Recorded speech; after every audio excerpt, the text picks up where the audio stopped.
A woman who throughout the Tudor period was considered the only woman to have been tortured inside of the Tower of London was Anne Askew.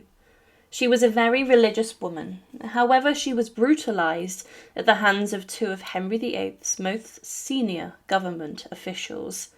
Inside of the Tower of London, there was a large amount of torture performed upon prisoners, and during this time it became a site of execution also. But the most infamous Tudor torture device, the rack, was used there, and it was considered the most serious of torture methods used. But what's the story of Anne Askew, and what did she do that caused her to be subjected to the brutality of the rack? Anne Askew was born around the year 1521, and her father was well thought of inside of the court of King Henry VIII.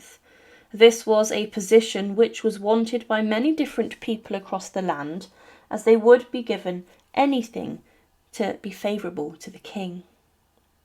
But Anne Askew's father was even a juror when Anne Boleyn, the second wife of Henry VIII, was brought to trial.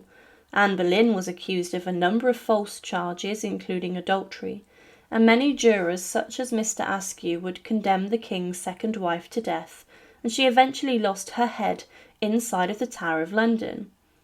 But the Askews were well connected inside of Henry VIII's England, as they were also related to Robert Aske, the lawyer and leader of the Pilgrimage of Grace. This was the most serious threat to the king's throne, as in the north many people rose up with the changes that Henry VIII made to the church, including the dissolution of the monasteries. However, Anne Askew was married off to a man named Thomas Kyme. However, the pair did not get along very well. Anne was also a very strict Protestant, and this attracted a huge amount of suspicion. Anne began to speak out in towns and cities about her religion. In her hometown of Lincoln, she would speak against the Catholic beliefs and would encourage more people to become Protestants, and she spent a lot of time reading her Bible, but her husband, being a strong Catholic, made Anne Askew homeless, throwing her out because of her religious convictions. But Anne may have even around this time gone to see Henry VIII and the royal court to see if he would grant her a divorce from her husband. But the king's close advisers viewed her with suspicion. They thought she may have been a Protestant spy, and because of this Anne was then tracked by the king's agents, and she was placed under surveillance. But Anne in London then continued to preach in front of thousands in the capital, and she spoke about her Protestant beliefs and ideas, and this has also aroused much more suspicion. She was actually arrested a number of times, and Anne, the young Protestant woman, was locked up inside of cold prisons because of her religious teachings. In the March of 1545, she was held on suspicion of heresy, the most serious religious crime which could have resulted at the time in execution and burning at the stake. But Anne was particularly questioned about a heretical book that she read. But she was interrogated by Bishop Bonner, Edmund Bonner, who was the Bishop of London. Bloody Bonner, as he was known, would torture many Protestants who were arrested, and he was known to be brutal. Anne Askew did sign a confession to her crimes, and she was then let go from prison 2 weeks later, and one part of her release that she would be sent back to London. However, further heretic hunters such as Bishop Stephen Gardiner sought Anne Askew, and he was even given permission by Henry VIII to go and arrest her. Anne was linked to possibly being friends with Catherine Parr, the sixth wife of Henry VIII. Catherine was a woman who was incredibly strict as a Protestant, and this made many to suspect her trying to influence Henry VIII to change the church further, and this caused a lot of worry. Some historians even considered that she may have been condemned to death if a few things would have been different. Anne Askew, though, was arrested, and she was sent to the Tower of London, and she would not give over any information that implicated the Queen or any of her Protestant friends. Anne was imprisoned because of this inside of the Tower of London, and it was ordered by Anthony Kingston, the constable of the Tower, that he should torture Anne in the most severe way possible to implicate Anne Askew. But Kingston did not want to do this, and he was not comfortable with this, as torturing a woman across England was said to have been illegal at the time.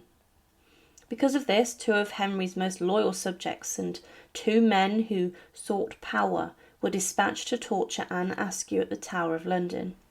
Thomas Wriothesley, the Lord Chancellor, and his assistant Richard Rich were the men who tortured Anne, and they quickly strapped her to the rack, the infamous stretching device.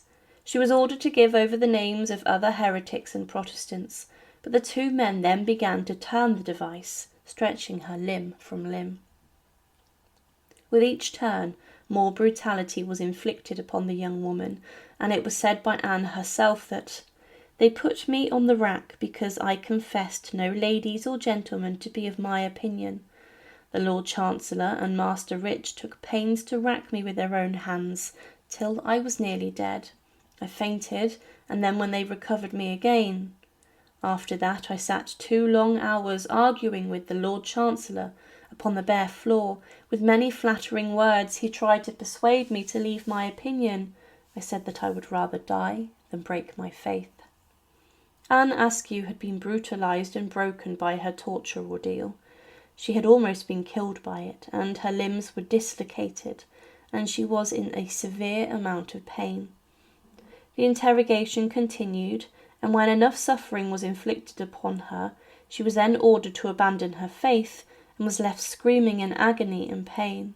She did not give over anything, and Anne was then sent to Newgate prison to await her execution, as she had been condemned to death for being a heretic. On the 16th of July 1546, still affected by her torture ordeal, Anne was taken to Smithfield, a short way from the Tower of London, and she had to be carried as she couldn't walk. It was a sorry sight, as she was still crippled from her tortures, and she screamed as she was taken to the execution stake and post. Anne was secured to a modified stake, and a seat had been fetched to place her on, as she could not stand up because of the effects of the rack. Anne was then tied to the stake in many ways, and she was chained to it by being bound by her ankles, waist, knees, chest, and neck, and there was nowhere for her to escape and get away. The executioner did take pity on her, and he secured a tiny bag of gunpowder around her neck, and this meant that as the flames rose, Anne's head would be blown to pieces, making her ordeal a lot less painful.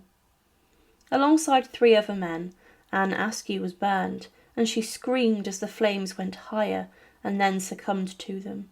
A huge crowd saw her execution, and following the execution of Anne, Henry VIII would reconcile with his wife Catherine Parr, meaning that Anne died for no reason whatsoever, and she was tortured out of just pure brutality and barbarism.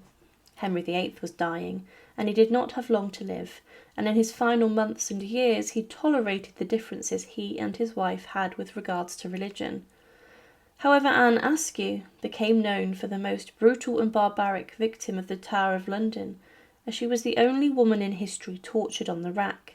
Her ordeal made the Tower of London a feared and infamous sight during the Tudor period, but Anne was a woman who stayed firm to her beliefs and ideas, and she would not give over anything to the authorities, despite the amount of pain that she was in. She was also subjected to a harrowing execution in front of a huge crowd by being burned at the stake. Thank you for watching, and to support, please subscribe to Her Remarkable History. Thank you.